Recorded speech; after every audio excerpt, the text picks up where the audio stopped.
Okay, children, after the Alfred Marshall, he gave his welfare related definition in 1890, and from that so many European countries followed their economy as per his rules and regulation.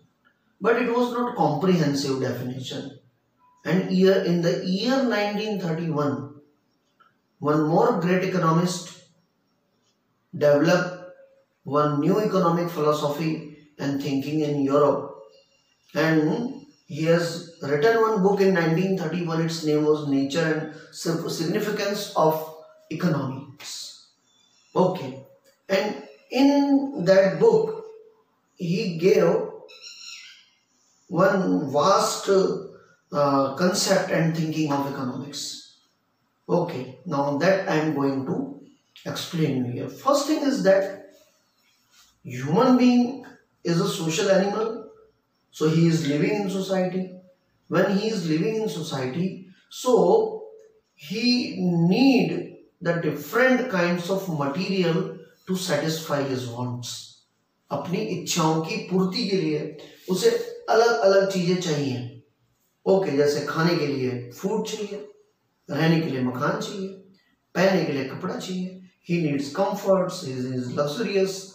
ये सब चीजें he needs in his life, and to obtain all these things, what he need resource, means money. Now interesting thing is that whatever the capacity of human being is, that to earning the money means resource, that is limited, and due to that reason at a one time he is not satisfied his all the wants at a time.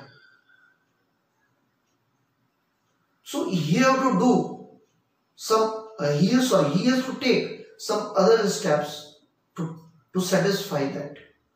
Means after completing one want, he has to go to another want. And due to that reason, whatever definition he gave, उसमें से चार बातें निकल कर आई. First, I will explain you that four aspects, and then I will explain you the definition.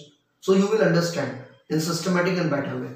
So see, first thing, as per his definition, the concept has developed, that is the wants are unlimited. Okay, हमारी जो wants है, हमारी जो इच्छाएं हैं, उसका कोई अंत नहीं है. आदमी छोटे से सोचता है और वो एक चीज पूरी हो जाती है, इमीडिएटली वो दूसरे के बारे में सोचना शुरू करता है.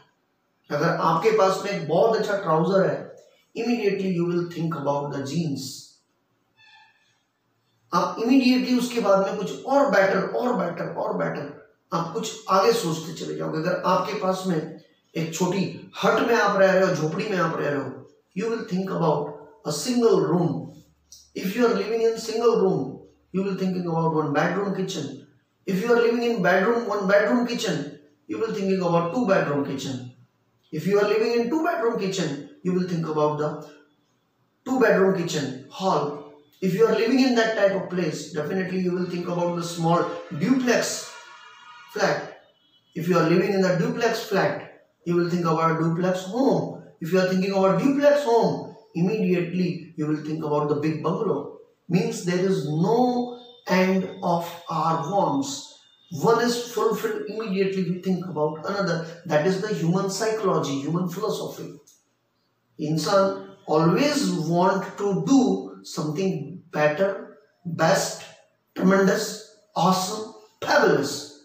That is the psychology. आदमी हमेशा चाहता है कि मैं जो भी हूं उससे बेहतर करूं. अब जब wants are unlimited, at that time the second problem is create. The size of want, okay, compare than that, the size of pocket is not there.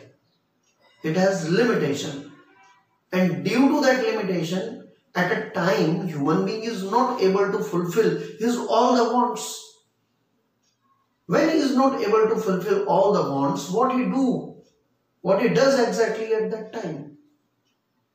What he does?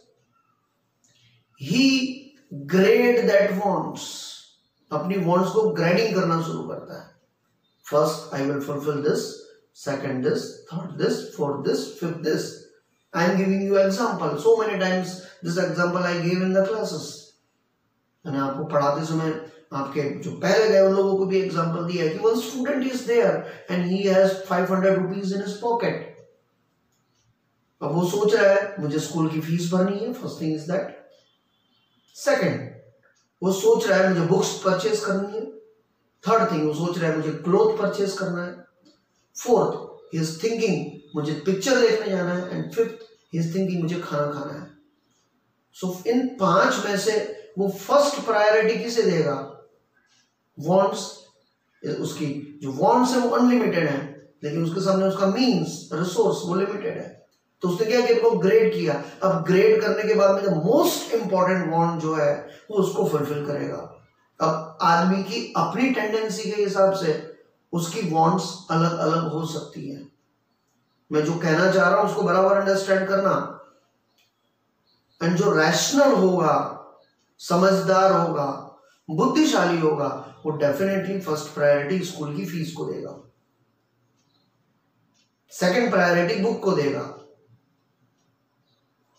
Third priority may be cloth को दे, fourth priority food को दे, और last priority उसके लिए movie हो सकती है। Okay, so that is the grading of wants. So gradable, wants are gradable. Means are scarce, money कम है, वांट्स को ग्रेड करना है। और ग्रेड करके क्या करेगा? अपने जो रिसोर्स हैं उसका अल्टरनेट यूज, इसमें से जो मोस्ट इंपॉर्टेंट है, he will try to satisfy that first. Again I am telling you, that's why it is said that economics is the subject for rational people. जो समझदार लोग हैं, जिनके पास में बुद्धि है, जो सही तरीके से पैसे को मैनेज करना जानते हैं, इकोनॉमिक्स इज दैट। एंड यहां पर रॉबिन्स ने इन सब चीजों को कॉम्प्रिहेंसिवली बता दिया कि अनलिमिटेड वांट्स हैं, लिमिटेड आपके जो है रिसोर्सेस हैं, वांट्स को ग्रेडेबल किया जा सकता है, और मींस का अल्टरनेट यूज हो सकता है। Means resources, money. Okay, and that things we see in his definition. Okay, so economics is a science. वो बोलता है economics is a science which studies human economic behaviour. इंसान के आर्थिक व्यवहार को जो ध्यान में रखता है, आर्थिक व्यवहार का अध्ययन करता है। It is the subject related to human economic behavior, and as a relationship, क्या संबंध है between ants and scare? means ants means the unlimited wants, and scare means the limited resources, and it has alternate uses. आप आपके resources को alternate use करके आपके सभी want को मैक्सिमम लेवल में सेटिस्फाई कर सकते हो। मिनिमम आपका इन्वेस्टमेंट एंड मैक्सिमम रिटर्न, ये आप कर सकते हो। और वही रैशनल पर्सन है जो कम से कम रिसोर्सेस में मैक्सिमम सेटिस्फैक्शन लेने की कोशिश करे। उसको मैं हिंदी में बोलता हूं, ना हीन लगे ना फिटकरी और रंग भी चोखा।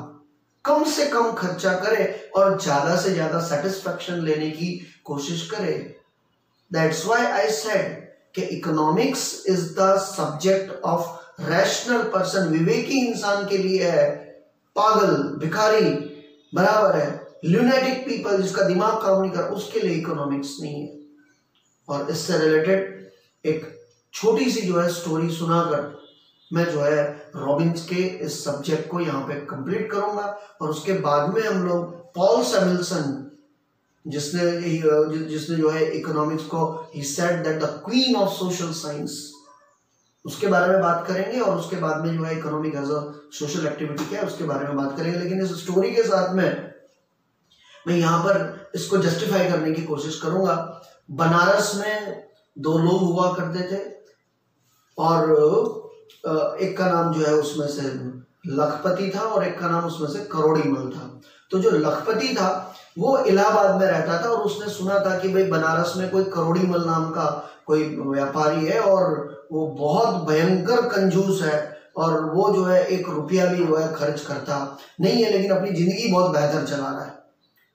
तो लखपति ने सोचा कि भाई करोड़ी मल जो है क्या कहते हैं इतना पैसे वाला अगर है और बिना खर्च किए अगर अपनी जिंदगी चला रहा है, तो I have to learn something from him, मुझे उससे कुछ सीखना चाहिए। ये सोच के वो इलाहाबाद से बनारस आता है, एंड आफ्टर कमिंग बनारस वो उसको मिलता है और बोलता है कि भाई मैंने आपके बारे में बहुत कुछ सुना है, आप करोड़पति होने के बावजूद 1 रुपया भी खर्च नहीं करते हो, फिर भी आप अपनी जिंदगी बहुत बेहतर चला रहे हो, बहुत अच्छी तरह से चला रहे हो, तो मैं आपसे कुछ सीखने आया। बोले ये तो तुमने बड़ा अच्छा काम किया, बराबर है, तुम मेरे आज के मेहमान हो, तो मैं तुमको आज बहुत शानदार दावत दूंगा, बहुत बड़ी पार्टी दूंगा।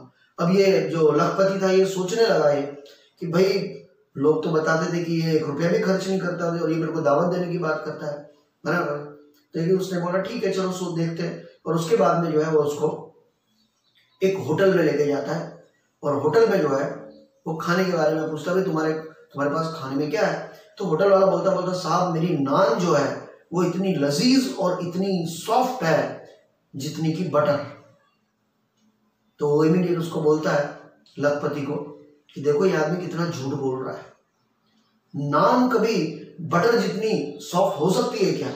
बोले हम ये नहीं खाएंगे, इससे अच्छी बटर है, लेट्स टेक द बटर खाएंगे। और उसके बाद में वो उसको एक बटर वाले की दुकान में लेके जाता है और उसको पूछता है भाई ये बटर? साहब बहुत ही शुद्ध है, बहुत ही पवित्र है, इतनी शुद्ध और इतनी पवित्र है जितना कि गंगा जल। बोले देखो ये आदमी कितना झूठ बोलता है, कभी बटर गंगा जल जितनी पवित्र हो सकती है? कभी नहीं हो सकती है। बोले बेकार चीज है, मैं तुम्हें गंगा जल पिलाता हूँ।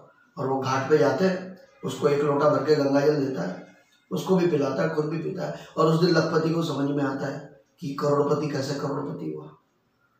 तो कहने का भाव अर्थ ये है, जो इस थिंकिंग के लोग हैं, economy is not for them. Robin के हिसाब से उसने पहले ही बात की है, ह्यूमन इकोनॉमिक बिहेवियर, जो रैशनल लोग हैं उन लोगों के लिए इकोनॉमिक्स है, और वो लोग अपने वांट को मैक्सिमम सेटिस्फाई कर सकते हैं with the help of this 4 principle which he mentioned in his definition. Okay, so here I am completing this topic. When again in next lecture I will explain you about the Paul Samuelson economic definition and then economic and economic activity. Okay, bye.